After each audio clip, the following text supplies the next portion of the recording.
So this model's been sitting around collecting dust for over 2 years now, and I literally mean collecting dust, by the way. I've been waiting until I felt ready to paint him up, and now I'm ready. This model is so big actually that this turntable wasn't spinning smoothly at all. But anyway, let's crack on with giving him the paint job he's been waiting for.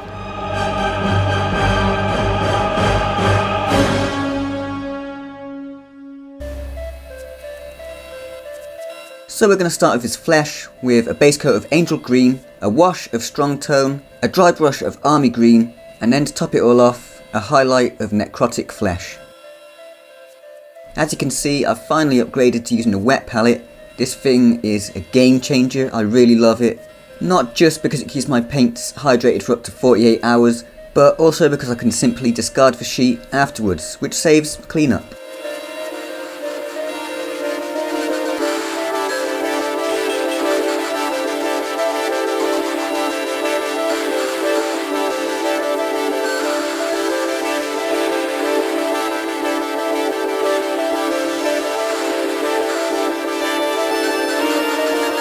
Now that the base layer is complete, we can move on to the wash.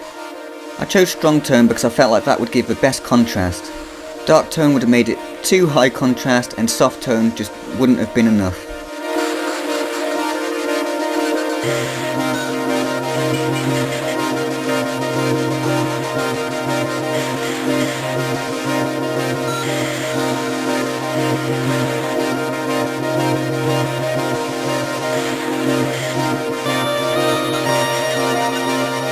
Now we can dry brush all the areas that the light would catch using army green.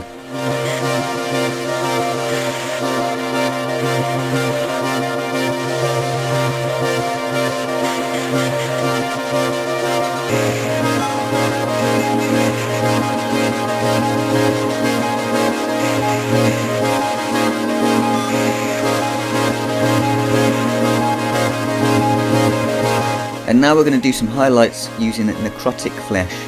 Before I started painting miniatures, I was an artist in exclamation point quotes. I don't like calling myself an artist. But here I'm applying the same philosophy that I learned in college, which is don't go over detailed in areas that don't need detail. The eye's drawn to the face, so I've done a lot of highlights on the face.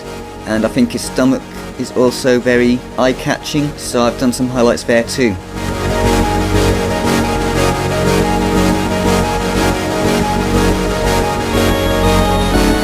As you can see, he's really starting to take shape now, and we're going to move on to his antlers and his teeth, for which we'll be using mummy robes, a soft tone wash, and a dry brush of leather brown.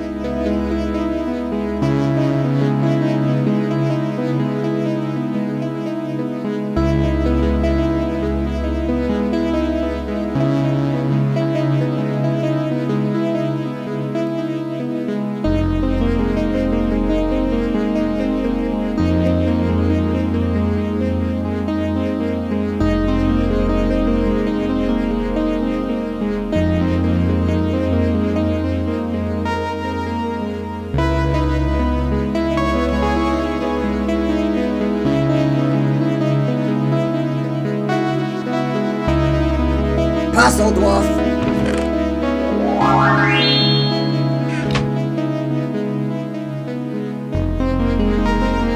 At this point I decided that the leather brown didn't really have the right contrast that I wanted, so I decided to use some strong tone to create that desired contrast.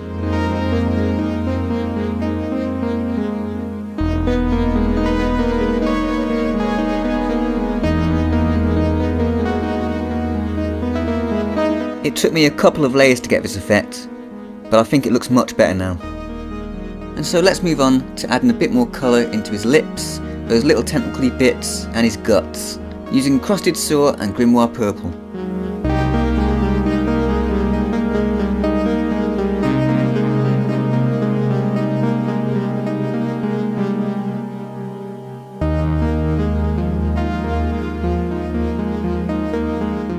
So as you can see, we've got all those bits painted up now, and now we're going to use Grimoire Purple to add some highlights.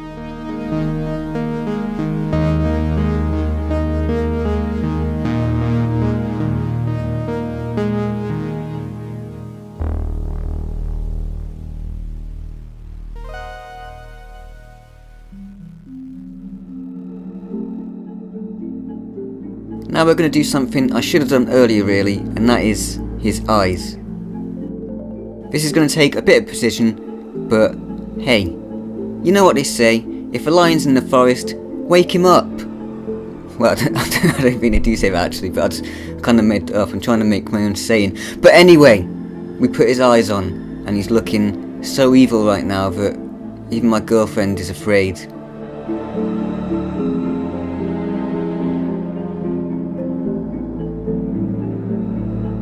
Now, for the layer of fat, which just pokes out through all the wounds, we're going to use desert yellow. I also painted some of the spots with the desert yellow, but decided it was too saturated, so I used a mixture of desert yellow and mummy robes to brighten those spots up just a bit.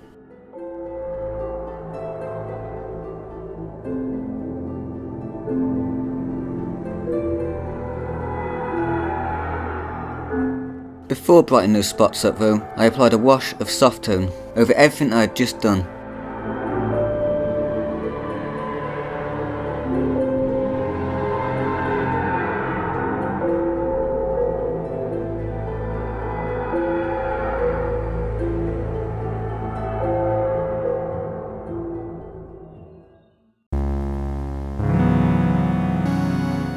So now that the spots complement the overall saturation of the model, we're going to use necrotic flesh again, this time to paint his two little nurgling minions. I've decided to go for a lighter tone for these guys, just to add a bit of contrast so they complement the overall piece.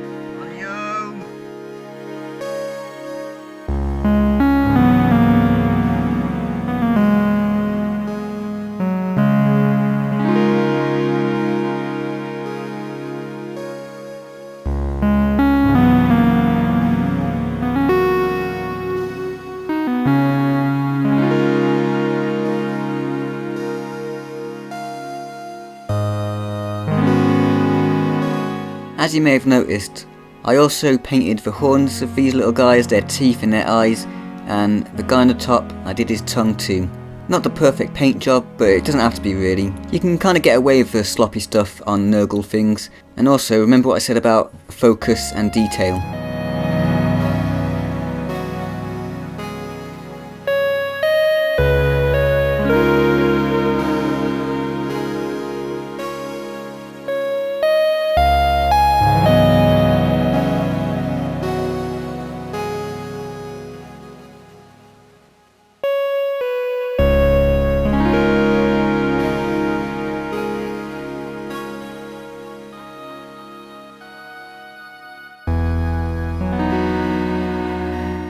After the wash, I also applied a dry brush of plate mail metal, but I did lose the footage of this because I'm an absolute moron. But you know what they say, when the girl's doing yoga, she need that Pepsi.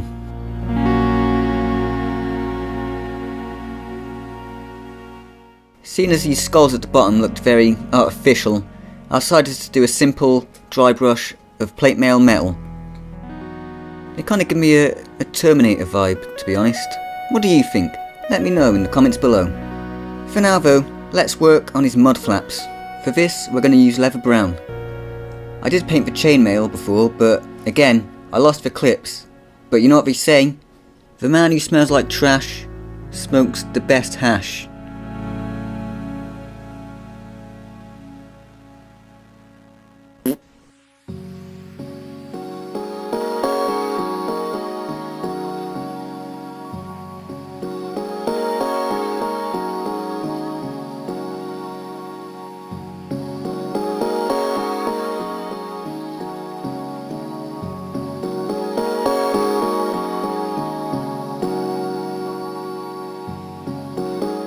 For the highlights on his leather mud flaps, I mixed together some leather brown and mummy robes and carefully did some edge highlighting and I don't know what the other thing's called, but just putting a bit of paint on top, which isn't as thin, but it looks like it's lit or something.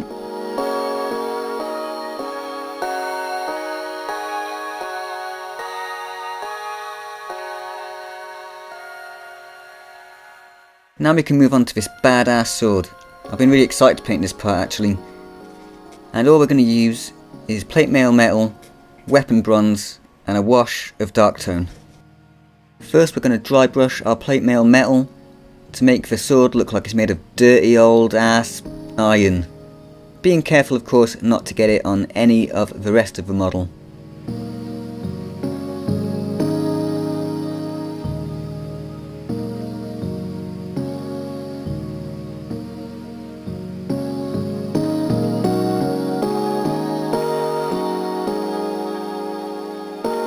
So with his sword now looking so bling that it could hang from a gangster's neck, we're gonna have to darken it down because, you know, the Great Unclean One is not a gangster.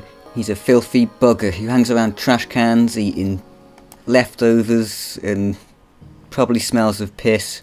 So he needs a fitting weapon. So we're gonna have to dull it down a bit with some dark tone.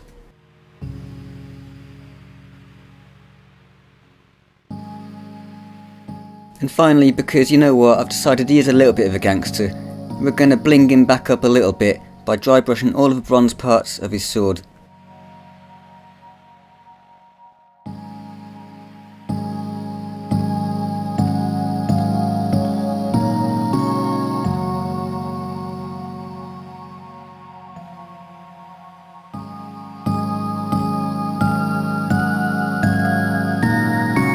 Then I just added the final details and I was done. So let us get on with the reveal.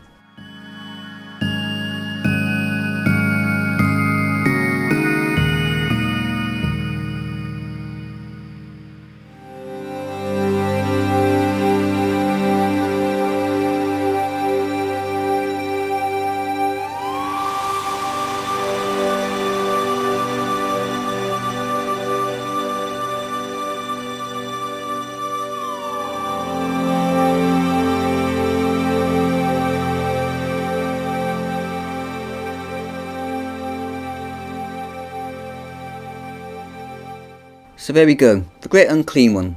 Really fun to paint, I had a great time with this one. I'm bloody knackered now. I've edited this video in one day, one session. It took me about 8 hours, and while I was editing I noticed I missed a spot on his left arm. So I'll have to get that done at some point. But you know what they say, grapes on a Tuesday, rain on a Thursday. So with that said, thanks for watching, hope you enjoyed it, and I hope I'll see you next time.